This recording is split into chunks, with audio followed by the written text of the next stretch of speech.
Morning students, लक्ष्य में आप सभी का स्वागत है। मैं इसके भारती आप लोगों को एम्बेडेड सिस्टम पढ़ा रहा हूं और आज का मेरा टॉपिक है कंट्रोल स्ट्रक्चर इन एम्बेडेड सी। सबसे पहले तो हमें कंट्रोल स्ट्रक्चर समझना होगा कि कंट्रोल स्ट्रक्चर है क्या। और एम्बेडेड सी तो हम लोग पढ़ ही रहे हैं, एम्बेडेड सिस्टम है, सब्जेक्ट का ही नाम है। इसमें कंट्रोल स्ट्रक्चर क्या होता है, एक बहुत ही अच्छा टॉपिक है, इसको समझने की कोशिश करते हैं। जनरली हम लोग सी और सी प्लस प्लस के लैंग्वेज पे हम लोग आर्डिनो को वर्क कराते हैं। तो सी एंड सी प्लस प्लस के लैंग्वेज पे हम लोग यूज करते हैं। तो इसी को हम लोग आज देखने जा रहे हैं कि इसमें एम्बेडेड कंट्रोल स्ट्रक्चर होता क्या है। देखिए पढ़े पढ़े, embedded C C plus plus are the structural programming language where program flow execution can be altered with different type of control structure. हम लोग के पास एक कंट्रोल स्ट्रक्चर है। कंट्रोल का मतलब क्या? नियंत्रण।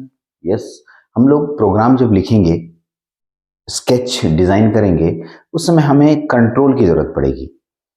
कंट्रोल कंट्रोल जैसे मैं मान लिया, ठीक है, कुछ काम कर रहा हूं, वहां पर हमको ऐसा फील होगा कि नहीं, ऐसा नहीं होना चाहिए, ऐसा होना चाहिए, ठीक है। तो वहां पर आप कंट्रोल शब्द का प्रयोग करने लगेंगे। कुछ ऐसे प्रोग्राम होते हैं जो कि डायरेक्टली सीक्वेंस में नहीं काम करते हैं, तो उस समय आपको कंट्रोल की जरूरत पड़ेगी। अब देखिए कंट्रोल का मतलब यहां पर क्या होता है। देखिए लिखा भी है, embedded C C++ are the structural programming language where the program flow execution can be altered। यानी जो आपके पास प्रोग्राम का एग्जीक्यूशन होगा उसको अल्टर्ड किया जाएगा, उसके रास्ते में उसको भी डाइवर्ट किया जाएगा या रास्ते को बांटा जाएगा। इसी को हम लोग क्या नाम देते हैं? Control structure. ठीक, कंट्रोल स्ट्रक्चर एम्बेडेड सी और सी प्लस प्लस में, एम्बेडेड सी और सी प्लस प्लस में कंट्रोल स्ट्रक्चर कितने टाइप के होते हैं, कैसे होते हैं, उसको भी समझते हैं। As the all programming process in C language should be done through the control structure, these are basic entities as a structured programming language. कहने का मतलब ये हुआ कि जो सी लैंग्वेज में हम लोग अल्टर करेंगे प्रोग्रामिंग सीक्वेंस को, उस किसके थ्रू करेंगे? तो कंट्रोल स्ट्रक्चर के थ्रू करेंगे। ठीक, और ये किसके अंतर्गत आता है? स्ट्रक्चर्ड प्रोग्रामिंग लैंग्वेज के अंतर्गत आता है। स्ट्रक्चर्ड प्रोग्रामिंग लैंग्वेज, ठीक, स्ट्रक्चर्ड प्रोग्रामिंग लैंग्वेज के अंतर्गत आता है। अब एक स्टूडेंट का कहना है कि सर हमें समझ में नहीं आता है कि कंट्रोल स्ट्रक्चर है क्या। तो मैं एक थोड़ा सा एग्जांपल लेके आपको समझाने की कोशिश करता हूं कि कंट्रोल स्ट्रक्चर है क्या और हम लोग क्यों पढ़ने जा रहे हैं कंट्रोल स्ट्रक्चर को। मान लिया कि आपको कि एक प्रोग्राम लिखने के लिए मैं कह रहा हूं जो सिर्फ इवन नंबर को आपको प्रदर्शित करेगा या इवन नंबर को हमें देगा। ठीक, एक से लेके ये 1 to 100 में इवन नंबर को चुनना है। 1 से 100 तक में संख्या आपको लेना है और उसमें सिर्फ इवन नंबर को चुनना है। तो आप क्या करेंगे? एक प्रोग्राम लिखेंगे, उसमें ऐसा प्रोग्राम बनाएंगे जो इवन नंबर इन 2 से डिविजिबल होगा। सही है? यस सर, 2 से डिविजिबल होगा। अब ऐसा किसी को थोड़ी बोलोगे कि तुम 2 से डिविजिबल वाला ही दो, हम तो 1 से 100 तक में कुछ भी दे सकते हैं। तो हाँ सर, 1 से 100 में कुछ भी दे सकते हैं। अगर मैं 13 दे देता हूं, क्या 2 से डिविजिबल है? तो नहीं। तो जब ये हम 13 इनपुट के रूप में देंगे तो हमारे पास 2 आंसर्स मिलेगा, यस का, ठीक है, और नो का। किसका किसका? यस का और नो का।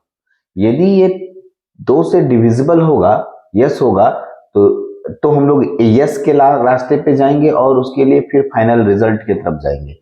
यदि नो होगा तो हम नो के रास्ते पे जाएंगे और फिर से हम दूसरे डेटा को चेक करेंगे, इसको हम लोग रिजेक्ट कर देंगे या छोड़ देंगे। कहना क्या चाह रहे हैं कि मैं एक सीक्वेंस ऑफ प्रोग्राम में यूज कर रहा हूं, उसमें से मैं अपना सीक्वेंस ऑफ प्रोग्राम को चेंज करना चाहता हूं। जैसे मैं 1 से 100 तक में यस नो करना चाह रहा हूं, इसको हम लोग इफ स्टेटमेंट आगे चल के पढ़ेंगे भी। इफ स्टेटमेंट, इफ, ठीक है, इट इज डिविजिबल बाय 2, अगर नहीं है डिविजिबल, ठीक है, तो हम लोग अलग दूसरे डेटा को एंटर कराएंगे और उसको चेक करेंगे। अगर वो 2 से डिविजिबल है तो रिजल्ट की तरफ भेज देंगे, नहीं डिविजिबल है तो दूसरे डेटा को फिर लेंगे। ऐसे, तो इसको हम लोग कंट्रोल स्ट्रक्चर कहते हैं। करेक्ट। चलिए कंट्रोल स्ट्रक्चर और आगे थोड़ा सा जानना शुरू करते हैं कंट्रोल स्ट्रक्चर के बारे में थोड़ा। Control structure is very helpful to make certain decision on data. ये बहुत ही इंपॉर्टेंट होता है डिसीजन लेने के लिए किसी डेटा को। अभी हमने उसी की बात को तो बताया, डिसीजन लेने के लिए बहुत ही मददगार होता है। अगर आपके पास कंट्रोल स्ट्रक्चर है तो आप किसी भी चीज का डिसीजन बहुत आसानी से ले सकते हैं। इस कंट्रोल स्ट्रक्चर में क्या आएगा, इफ, एल्स, ठीक है, तो आप तुरंत मतलब उसके बारे में डिसीजन दे देंगे। ओके, देखिए आगे बढ़ते हैं। Make the certain decision on a data and making a decision after analysing the particular data और टास्क, ठीक है, और conditions to produce final result at the end of complete execution. और हमें इसका जो कंडीशंस है, इस कंडीशंस के अकॉर्डिंग जब हमारा एग्जीक्यूशन कंप्लीट होगा तो हमें एक फाइनल रिजल्ट मिल जाएगा। अभी हम एक एग्जांपल दिए, उस एग्जांपल को क्या बोले, 2 से डिविजिबल होना चाहिए। तो 2 से डिविजिबल के लिए आप हर एक डिजिट को चेक किए, उसमें से कुछ 2 से डिविजिबल हुआ होगा, कुछ 2 से डिविजिबल नहीं हुआ होगा, पर इनकी एक 0 से लेकर के 1 से लेकर 100 तक आपने डिजिट दे दिया, और डिजिट देने के बाद फाइनली हमें क्या मिला कि उसमें से कुछ संख्या 2 से डिविजिबल मिला होगा, फाइनल रिजल्ट हमें प्राप्त हो गया। यस, ठीक है। तो ये हमें क्या बोल रहा है कि कंट्रोल स्ट्रक्चर में आप डिसीजन की बात करेंगे, ठीक है। डिसीजन आप कैसे लेंगे किसी प्रोग्राम के लिए, ये तो सिंपल प्रोग्राम है। बड़े बड़े प्रोग्राम में डिसीजन की बहुत बड़ी बात आएगी, ठीक है। तो चलते हैं डिसीजन भी कैसे आएगा, वो भी अभी बहुत सारे एग्जांपल्स आएंगे तो आपको समझ में आएगा। The control structure in embedded system are used to control the flow of execution of program. बस, ठीक है। कंट्रोल स्ट्रक्चर जो है किसी भी एम्बेडेड सी में उसके फ्लो, कंट्रोल ऑफ फ्लो के control the flow of execution of program, जो प्रोग्राम का एग्जीक्यूशन होता है उसके फ्लो को कंट्रोल करता है। भाई तुम प्रोग्राम लेके जा रहे हो, हमें प्रोग्राम को रोकना है, रोकना और बंद नहीं करना, कंट्रोल करना है, ठीक है।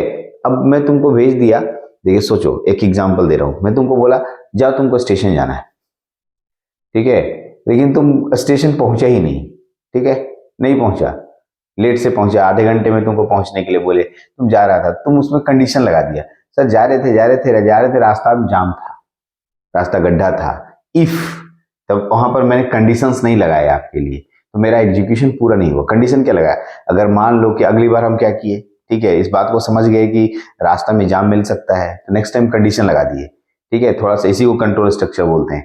अब अगर हम प्रोग्राम बोले कि तुमको आधे घंटे में स्टेशन पहुंचना है, तो अगर रास्ते में जाम मिल गया तो तुम इस रास्ते को पकड़ लेना, यहाँ पर देखिए कंट्रोल स्ट्रक्चर बन गया। अब हमारा प्रोग्राम का एग्जीक्यूशन हो जाएगा। हाँ, पिछली बार के प्रोग्राम में एग्जीक्यूशन में नहीं हुआ क्योंकि उस तरह का हम लोग कंडीशंस नहीं डाले थे। तो यह कंट्रोल स्ट्रक्चर की बात करते हैं। किसी प्रोग्राम को कंट्रोल करने के लिए हमें कुछ स्ट्रक्चर बनाए हैं और उसी स्ट्रक्चर को हम लोग यहाँ पर कंट्रोल स्ट्रक्चर बोलते हैं। कौन कौन से कंट्रोल स्ट्रक्चर होते हैं वो हम लोग यहाँ पर देखेंगे।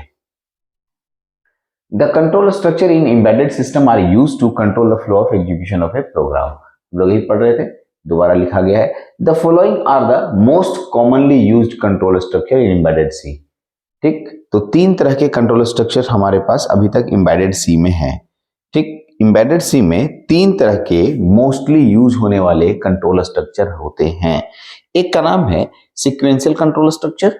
कौन? Sequential control structure. दूसरा नाम है सिलेक्शन कंट्रोल स्ट्रक्चर, इसे ब्रांचिंग भी आगे चल के हम लोग कहेंगे। और तीसरा रिपीटिशन कंट्रोल स्ट्रक्चर, जिसे लूप कहेंगे या इटरेशन कहेंगे। अलग अलग नाम फिर से सुनिएगा। पहला जो नाम है वो सीक्वेंशियल पढ़ते समय बताएंगे, ये सीक्वेंस में चलता है, कहीं इधर उधर नहीं मुड़ेगा। ठीक, सिलेक्शन कंट्रोल स्ट्रक्चर जिसे ब्रांचिंग बोलेंगे, टूटेगा branch, if not, if else, ठीक है, वो सब आएगा आपके पास। ठीक है, रिपीटिशन कंट्रोल स्ट्रक्चर, लूप, मतलब एक काम को कर रहे हैं तो बार बार एक ही काम को करेंगे। जैसे 1 से 100 तक की संख्याओं को जोड़ना, तो 1 से 2 को जोड़ेगा, 2 से 3 को जोड़ेगा, ऐसा कंटिन्यूअस चल रहा है। कोई काम कंटिन्यूअस चलता है तो उसको लूप बोलते हैं। तो रिपीटिशन कंट्रोल स्ट्रक्चर एक ये हो गया, दूसरा सिलेक्शन कंट्रोल स्ट्रक्चर ये दूसरा हो गया, और सीक्वेंशियल कंट्रोल स्ट्रक्चर ये तीसरा हो गया। इन एम्बेडेड सी में कंट्रोल स्ट्रक्चर, किसी प्रोग्राम को कंट्रोल करने के लिए उस कंट्रोल स्ट्रक्चर 3 तरह के हुए। ठीक, तीनों का नाम अच्छे से देख लीजिए। अब मैं तीनों का फोटो दिखा के समझाना चाहता हूं कि मैं बोलना क्या चाह रहा हूं। देखिए, ये है सीक्वेंस कंट्रोल स्ट्रक्चर। ठीक, इस सीक्वेंस कंट्रोल स्ट्रक्चर में क्या देख रहे हैं आप, एक में एक्शन 1 देख रहे हैं, फिर एक्शन 2 देख रहे हैं, फिर एक्शन 3 देख रहे हैं। का मतलब क्या कि आप जो भी काम उसको दे रहे हैं वो सीक्वेंस में चल रहा है। इसमें कहीं इधर उधर जाने की जरूरत नहीं है। एक्शन 1, एक्शन 2, एक्शन 3, ठीक। तो एक के बाद दूसरा एग्जीक्यूशन कंप्लीट हुआ, वो एक्शन 2 में दिया। एक्शन 2 का मतलब इसमें कोई काम हुआ होगा, फिर उसके बाद इसमें काम होगा, उसके इसमें काम होगा। इसे हम लोग कहते हैं सीक्वेंस कंट्रोल स्ट्रक्चर। मतलब इसमें सारे के सारे कंट्रोल जितने भी हम लोग इसमें प्रोग्राम डाले होंगे वो सीक्वेंस में करके फाइनल रिजल्ट मिल जा रहा है। लेकिन सिलेक्शन कंट्रोल स्ट्रक्चर ब्रांचिंग बोलते हैं, उसमें देखिए लिखा है ट्रू और फॉल्स। मान लिया मैं कोई काम कर रहा हूं, उसमें दो कंडीशन हो सकता है, ट्रू भी हो सकता है, फॉल्स भी हो सकता है। इन दैट केस आपको ब्रांच बनाना पड़ेगा। देखिए ट्रू के लिए अगर मेरा फॉल्स हुआ, कोई बात मैं बोल रहा हूं फॉल्स हुआ, तो एक्शन 1 की तरफ काम कर लेना, और ट्रू हुआ तो एक्शन 2 की तरफ चले जाना, ठीक। जैसे मैं क्या बोला, देखिए एक अभी एक हानि एक सिंपल सा एक क्वेश्चन दिया था, यदि मैं स्टेशन भेज रहा हूं आपको और मैं कंडीशन लगा दिया, यदि रास्ता में जाते समय तुमको रास्ता जाम मिले या रास्ता बंद मिले तो तुम राइट ले लेना, ठीक। राइट वाले रास्ते से स्टेशन चले जाना, ठीक। और अगर रास्ता खुला मिले, ठीक है, रास्ता में गड्ढा मिले तो तुम बाएं वाला रास्ता से निकल जाना। तो सोचो मैंने दो कंडीशंस लगाए, प्रोग्राम मेरा एग्जीक्यूट तो होगा, लेकिन कंडीशंस लगाने के बाद, ठीक है, ब्रांचिंग बन जाता है। तो बहुत सारे ऐसे प्रोग्राम मिलेंगे जिसमें ट्रू एंड फॉल्स की बात आएगी, इफ और एल्स की बात आएगी, ऐसे बहुत सारे प्रोग्राम होंगे। इन्हीं सबको हम लोग यहाँ पर कंट्रोल स्ट्रक्चर का नाम देते हैं। तो ये ब्रांचिंग सिलेक्शन या ब्रांचिंग कंट्रोल स्ट्रक्चर हुआ। ये लूप है, डू वाइल कंट्रोल स्ट्रक्चर। यहाँ डू वाइल लिखा है का मतलब एक ही काम को बार बार कर रहे हैं, रिपीट कर रहे हैं। जैसे किसी काम को किया फिर दोबारा उसी काम को रिपीट करना होता है, ठीक है। ऐसे बहुत सारे हमारे पास प्रोग्राम मिलेंगे जो एक काम को किया फिर दोबारा काम किया, ठीक। अब देखिए इसमें इसका एक और एग्जांपल दे रहे हैं, मेरे पास दिमाग में आया, ठीक है। सिलेक्शन कंट्रोल स्ट्रक्चर मान लिया, ठीक है, मैं इसमें क्या कर रहा हूं, एक मैंने फैन लाया, ठीक, और मैं फैन में एक प्रोग्राम लिखना चाहता हूं कि 25 डिग्री सेंटीग्रेड के टेम्परेचर के ऊपर हमारा रूम का टेम्परेचर गया तो फैन ऑन हो जाना चाहिए, ठीक। और मैंने माइक्रो कंट्रोलर डाल करके प्रोग्रामिंग डाल करके और आर्डिनो के साथ प्रोग्रामिंग करके डाल दिया, ठीक। तो अब वो उसमें एक सेंसर लगाओगे रूम में, यस। सेंसर क्या लगाओगे कि 25 डिग्री सेंटीग्रेड हमारा रूम का टेम्परेचर को अडॉप्ट कर रहा है। जब उसका टेम्परेचर का वैल्यूज 25 डिग्री के अकॉर्डिंग अडॉप्ट करेगा और उसकी वैल्यूज एक्सीड करेगी तो हमारा जो फैन होगा अपने आप ऑन हो जाएगा। जैसे ही रूम कूल होगा फिर से वो बंद हो जाएगा। तो यहाँ हुआ क्या, ठीक है, यदि 25 डिग्री हुआ से बड़ा हुआ तो ट्रू की तरफ जाएगा, 25 डिग्री हुआ तो फॉल्स की तरफ जाएगा। यानी 25 डिग्री से कम हुआ तो भाई एक्शन 1 मतलब फैन ऑफ, और 25 डिग्री से बड़ा हुआ तो एक्शन 2 यानी फैन ऑन। इसके बाद फाइनल रिजल्ट मिल रहा है। तो कहना क्या चाह रहे हैं हम, अभी तक तो हम लोग शुरू भी नहीं किए हैं प्रोग्रामिंग, हम खाली ये बताना चाह रहे हैं, हम लोग पढ़ने जा रहे हैं, उसका नाम है control structure. Be ready, control structure में कंप्लीट प्रोग्रामिंग है, पूरी तरीके से प्रोग्राम करेंगे आप। इसमें प्रोग्राम लिखने सीखेंगे, सी में प्रोग्राम कैसे लिखते हैं वो भी हम लोग सीखेंगे, लेकिन अभी हम लोग प्रोग्राम को सीखेंगे पहले। बहुत सारे स्टूडेंट सीधे प्रोग्राम को लिखने चले जाते हैं, करली ब्रैकेट और करली ब्रैकेट में वो सब आप यूज करने लगते हैं। वैसे नहीं, उसको हम स्पेशल तरीके से बताएंगे। पहले हमें समझना है कि एग्जैक्टली इन सब ये टॉपिक्स क्या हैं। इन टॉपिक्स में जो प्रोग्राम होंगे उनको समझना है कि वो कह क्या रहा है, उनके हमें फ्लो चार्ट्स बनाने होंगे। फ्लो चार्ट्स बनाने के बाद एक एक करके सभी के प्रोग्रामिंग हम लाइन बाय लाइन करेंगे। प्रोग्रामिंग लिखना एक बहुत ही छोटा सा बात है, ठीक है, लेकिन है कि पहले प्रोग्राम को समझना बहुत बड़ी बात है। जिसने प्रोग्राम समझा वो प्रोग्राम लिख भी पाएगा। प्रोग्राम में कुछ ढांचे होते हैं, प्रोग्राम लिखने में कुछ ढांचे होते हैं, स्ट्रक्चर बोलते हैं। वो स्ट्रक्चर लिख दिया, खाली उसमें बीच बीच में जो जो चीजें रिक्वायरमेंट है वो डालनी होगी। लेकिन यदि आप प्रोग्राम समझ ही नहीं पा रहे हैं तो भाई ढांचा हम दे भी देंगे तो तुम कहां से लिख पाओगे प्रोग्राम।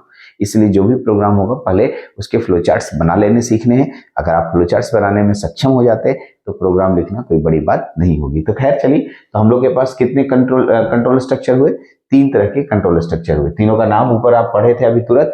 एक का नाम है सीक्वेंशियल कंट्रोल स्ट्रक्चर, एक का नाम है सिलेक्शन कंट्रोल स्ट्रक्चर, एक का नाम है रिपीटिशन कंट्रोल स्ट्रक्चर, ठीक है। जिसमें सिलेक्शन कंट्रोल स्ट्रक्चर को ब्रांचिंग भी बोला जाता है और रिपीटिशन कंट्रोल स्ट्रक्चर को लूप या इटरेशन कहा जाता है।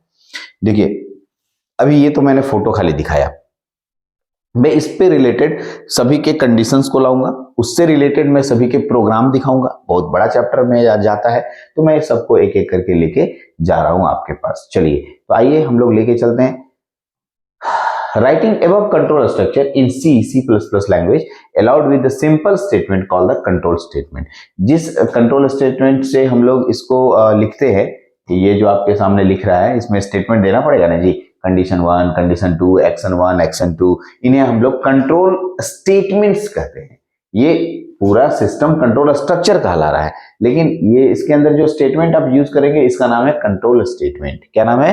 Control statement. तो कहीं कहीं किसी किसी किताब में कंट्रोल स्टेटमेंट और कंट्रोल स्ट्रक्चर को एक ही बना देता है। तो ये कंट्रोल स्टेटमेंट कहलाया। अब आते हैं आगे, देखिए अब आते हैं एक एक करके हम लोग सारे कंट्रोल स्ट्रक्चर को देखेंगे। पहला कंट्रोल स्ट्रक्चर हमारे पास कौन सा है? Sequential control structure. कौन सा? Sequential control structure.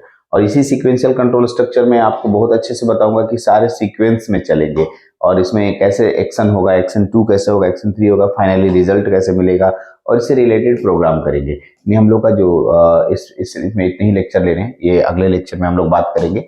यहाँ पर हम लोग सबसे पहले इसको अच्छे से समझना है कि हमारे पास कुल मिला के कंट्रोल स्ट्रक्चर कितने हैं? 3 हैं। कौन कौन? सीक्वेंशियल, सिलेक्शन और रिपीटिशन। याद एकदम कर जाइए, sequential control structure, selection control structure और रिपीटिशन कंट्रोल स्ट्रक्चर। तो हम लोग पढ़ रहे हैं, ठीक है, हम लोग पढ़ रहे हैं कंट्रोल स्ट्रक्चर इन एम्बेडेड सी, और 3 तरह के कंट्रोल स्ट्रक्चर हम लोगों को पूरी तरीके से पढ़ने हैं, ठीक। और ये तीनों कंट्रोल स्ट्रक्चर को डिटेल स्टडी करना है। तो अगला लेक्चर में हम लोग का होगा, ठीक है, हम लोग अगले क्लास में पढ़ेंगे, उसका नाम है सीक्वेंशियल कंट्रोल स्ट्रक्चर, जो कि डिटेल स्टडी में हम आपको बताएंगे, ठीक है। आज सिर्फ मैंने आपको कंट्रोल स्ट्रक्चर का इंट्रोडक्शन दिया। चलिए, तो इस लेक्चर में इतने ही रखते हैं। नेक्स्ट लेक्चर में फिर से मिलेंगे एक नए टॉपिक के साथ। Thank you very much.